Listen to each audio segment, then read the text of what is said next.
Hello everyone, welcome back to my channel. Today I have a very special guest, Dr. Priti Khanal, who has worked in the same primary health care center where I served for 2 years, and we are going to dive into the challenges we faced while working in such a setting and how we navigated them. Dr. Khanal, thank you for joining us today. How are you? Namaste, Dr. Nisha. Thank Namaste. you so much for having me. I'm doing well and I'm really looking forward to sharing my experiences with you today. That's great to hear. You and I both know how unique and demanding it can be to work in rural areas. So let's start by talking a bit about our background and what led us to work in these settings. Okay, Dr. Priti, so could you please share a bit about your experience working in the primary health center? How did your journey begin, and what were your initial thoughts? So I grew up in a small village called Madhumalla, which is located in eastern Nepal. And I always had a strong desire that I have to give back to the communities like the one I was raised in. I was fortunate enough to study MBBS under a full scholarship from government of Nepal. After completing my medical school, I was required to fulfill a mandatory 2 year rural uh, medical service. During this period, I was appointed as a medical officer at Kharantar Primary Healthcare Center in Nuakot, which you know very well that you have also served there. Uh, there was a pressing need for doctors, and I was appointed there. I have to tell you, it was an incredible opportunity, but also one that came with its own set of challenges. Okay. So, working in a rural primary center can be challenging, right? So, can you describe the work environment there? What was it like on a daily basis? So, um, to put it briefly and bluntly, that there was a lack of resources from medical supplies to basic infrastructure was a constant challenge. You are the doctor there, you are the counselor, sometimes even the nurse or the pharmacist, all rolled into one. You are on call at all hours, and with the limited staff and the responsibility falls on a few soldiers, it's a lot of responsibility to handle and to run the hospital smoothly despite of the circumstances was a real challenge. And another thing that I have to add here, that the concept of office hours is next to non-existent in our setting. Patients travel challenging roads and often arrive beyond the regular hours. And we have to strive to accommodate them as best as we can, demonstrating our commitment to their well being. So it was hard, it was tough, but we had to adjust according to them because we cannot send them barehanded, empty handed, because they have come to us with a lot of trust despite the challenging roads in that hilly area. So we had to be committed to their well-being, and it the gratitude the patient expressed towards us after all that, it's all worth it at the end. Okay, so Dr. Priti, how was the patient loaded? Did you find it manageable, or were there times when it became overwhelming?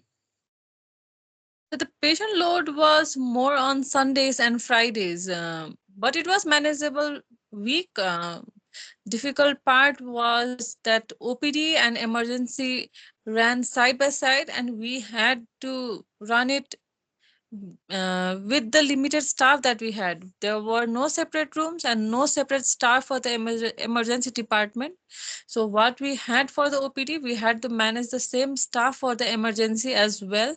So we had to prioritize our patients. It was basically a try system. The patient with the most critical um, situation got their treatment first, and we attended to them first, and next came the OPD patients, to whom we could attend, taking some time. So it was a challenge. Okay, Dr. Priti, what were some of the most common medical cases you encountered? Were there any cases that stood out as particularly challenging to you? The most common cases were of exacerbation of COPD and asthma, as well as abdominal pain. We had very few beds and very few oxygen supplies. Sometimes during the peak hours or peak days of COPD exacerbation, like in the winter time, we had to manage with very few beds. And it was very difficult managing them at that time. So if we had more than 4 cases of COPD, we had to refer them uh, instantly because we didn't have enough resources to manage them as well. Another challenge was X-rays, which was very conventional, and it was not even a digital X-ray, and only one radiographer we had at the time. So during the night time, we didn't have him available at all times. So if the patient came, we had to manage them anyhow, somehow, that we had to refer them to the higher center if it was an emergency and urgent case, and to some patient who had non-life threatening injuries and mild injuries, we had to make them wait till tomorrow morning so that they could get an x-ray done and manage it accordingly. Yeah, Dr. Preeti, as you said, if there are if in some cases if we find that the patients, more than four patients, if they come across the hospital and they all need oxygen supply, then it was really difficult in Karnataka to provide them provide all of them with the oxygen. uh, so I think you have also faced the same situation, am I right? Yeah, of course, it was the what, same during what my time. but the oxygen cylinder supplies were also less. If more than four patients, if they simultaneously come at once, with the exacerbation of COPD, and at that time it was really difficult for us to provide them with the oxygen supply. And one of the biggest challenges in rural healthcare is often the lack of resources. So how did you cope up with limited medical supplies and equipment? Did you ever face situations where you had to be creative with resources available? Yes, of course, we often faced shortages, especially when it came to essential medicines. So it should be available at all times. The essential medicines, which are free of cost, there are 98 of them, and even those medication we had shortages of. The dressing sets and sterile gloves were of shortage. In those situations, we had to be resourceful. For instance, we sometimes had to borrow equipment from the delivery room to handle emergency dressing cases. So we couldn't say no to our patients. So we had to manage it anyhow.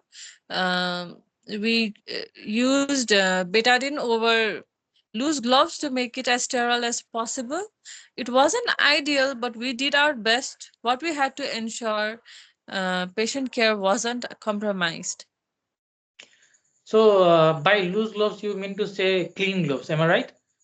So there are two kinds of gloves available. One is clean gloves, and another one is sterile. So when I was there, I had to face the same situation. What I did was I put on betadine over the clean gloves, and then I made it sterile, and then I used it to do some procedures. I think you also have faced the same scenario. Okay, so how was the staffing situation? Did you have enough support from other healthcare workers, or did you often find yourself walking alone? Yeah, it was a significant issue. The staffing was a issue. In Nepal, the healthcare system is managed across three levels of government: the central, provincial, and the local. The local government is responsible for running PHCs, but they don't have full control over staffing. For example, the local government can't open vacancies for health assistants, and the provincial government often doesn't send additional staff. This forces the local government to manage with whatever staff they can find from other wards within the rural municipality. As a result, there were times when doctor had to work alone in emergency department as well. Yeah, and I remember the last election. There was only one doctor and one nurse running the hospital for 3 days because the other staffs were, assigned to work in election areas. I was really frustrated with the government policies back then, especially because staffs with political connections were prioritized for election duties, just for the sake of earning extra money.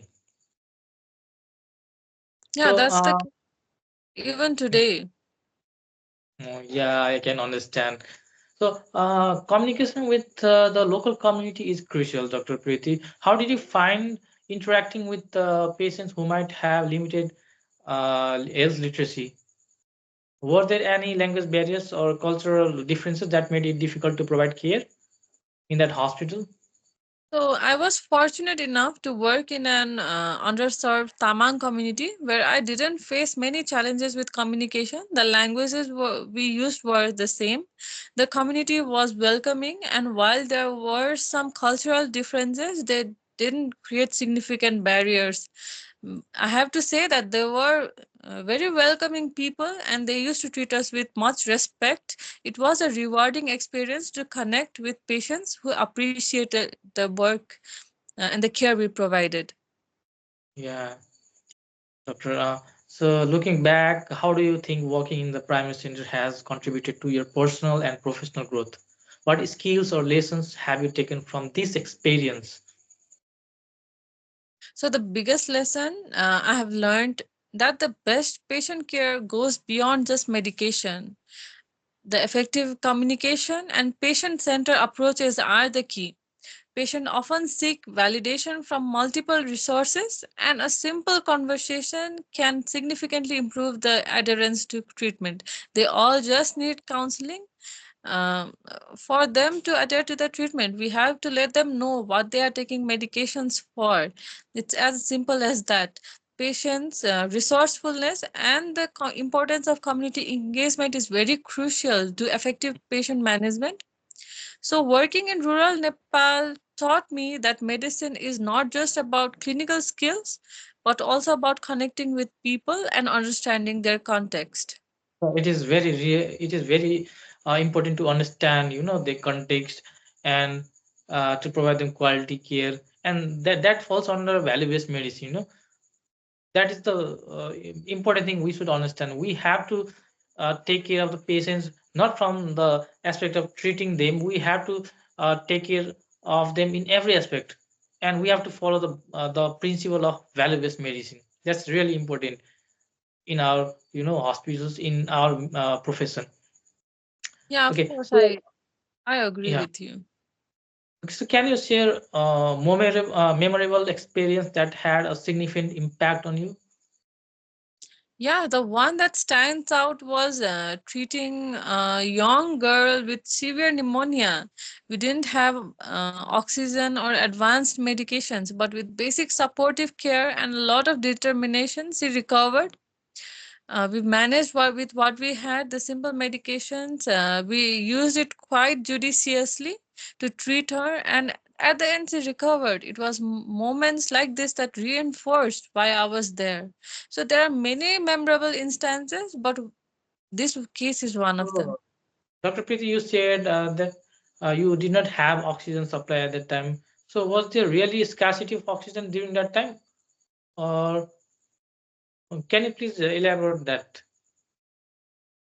So, yeah, it was a challenging time that we didn't have oxygen supply.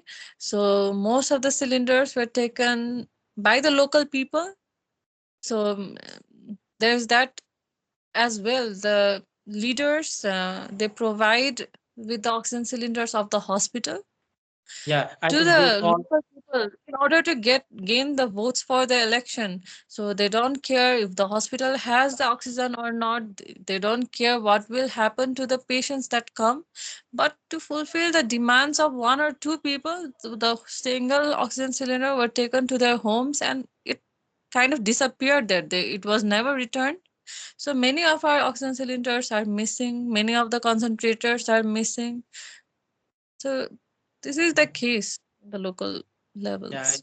it's hard to hear that, Dr. Preeti. So, as you shared your experience about a young girl with pneumonia, so yeah, those moments are incredibly humbling. For me, it was a mother who walked several hours to get care for her child, reminding me of the resilience of the people we serve. So, what are some key lessons you have learned from working in such settings? Could you please share that? So the key lesson is we have to approach the patient very holistically. So we can't just say that beyond the office hours, if they come, that you go back and come the next day during the office. We can't do that. We have to uh, be reminded, and we have to update ourselves of their social conditions, of their societal values and cultures, what the difficulties they are facing with. So it may be geographical, it may be financial, it may be cultural, it may be the belief system they are in. So we have to treat them holistically. So we have to understand their context as well. So we can't just go with simple medications and no counseling. We can't just do that to treat them. It would be of no use in treating them. So I learned that from working in these kind of settings. It was a very invaluable insight for me. Yeah, you're right. We should, be able to provide treatment, not focus in just one area. We should approach holistically. Yeah, you are very true. So, from your perspective, Dr. Preeti, what can be done to improve healthcare delivery in rural areas of Nepal? So I think we have to invest in these rural areas healthcare centers. So investing in training the local healthcare Local workers, workers. we have to Yeah, train local yeah, healthcare workers. yeah, of Yeah, course. We have to train them to be better with what the available resources are present there and improve the basic facilities as well. It would make such a significant impact to the health of the people residing there. Additionally, I think on a personal level that telemedicine could be a game changer for the people there. So they can't, in this situation at the present time, they can't afford to go to the urban centers to see a specialist. So a telemedicine could be very beneficial for them to connect rural areas to specialists in the urban centers. yeah, you are right, very right, Dr. Preeti. Telemedicine plays a very great role in rural areas. So I agree with that. Strengthening the healthcare system at the grassroots level and fostering partnerships with the NGOs and government programs are also critical steps, I think, Dr. Preeti. Yes, of course, of course. So I have to highlight another thing as well. So one of the things we often talk about is how deeply rooted superstition and illiteracy are in our communities. Just last week, we had a case where an ambulance brought a patient right to the hospital door, but the family insisted on taking them to a dhami jhakri, which are the traditional healers, even though we were Okay. right there, ready to help. It really shows that lack of education, what a lack of education can do to a patient's overall health. Mm. So yeah, these are the things that make you that made you realize how much work we still have to do in terms of education and raising awareness. So even when we are available and ready to help, people are often guided by the beliefs rather than science. Yeah, okay, I understand that. So finally, what advice would you give to other healthcare professionals who are considering working in similar settings? What should they be prepared for, Dr. Preeti?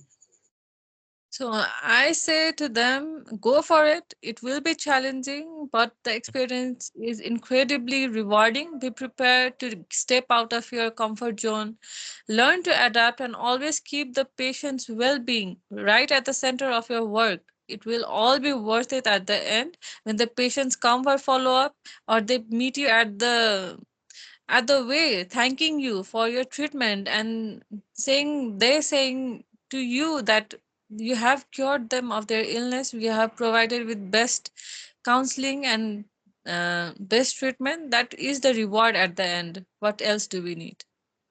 Yeah, you're absolutely right, Dr. Preeti. We should have some such kind of experience in our life.